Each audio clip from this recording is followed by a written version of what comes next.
ta đi trong phố ấy sao bạn mình cứ tung bay dòng dàng vào mé say những bữa trăng giọt về đây Sài Gòn ơi vững tin đã bao năm rồi một ngày vui dậy phong ta đi như bàn tiếng than hồ dậy từ đó sau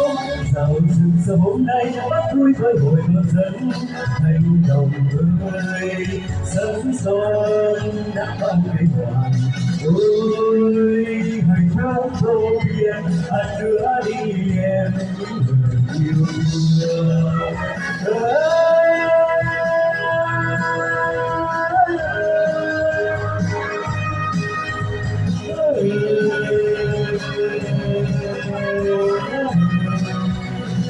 người yêu hồi toàn thân ai lướt lên nước dòng bay lên xe ca cứ yên lặng và muốn gieo vai hát ca một đời Việt Nam một quãng cánh đồng ôi quê hương dấu bao năm giờ bạn mơ tầm vào tháng quang rồi một ngày còn thơ được qua đời dần sáng như anh mắt lần này đã muốn anh hoang một ta đã quên hương đã muốn gieo vai hát ca một đời xinh xinh một quãng cánh đồng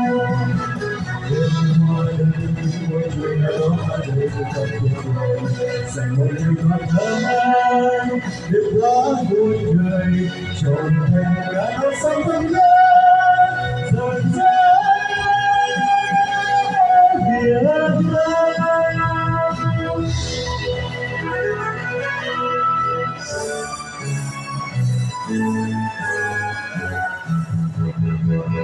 như có Bác Hồ trong ngày vui đại thắng lời hát ca dành chiến thắng huy hoàng 30 năm đấu tranh giành cường vinh non sông 30 năm dân chủ cộng hòa kháng chiến đã thành công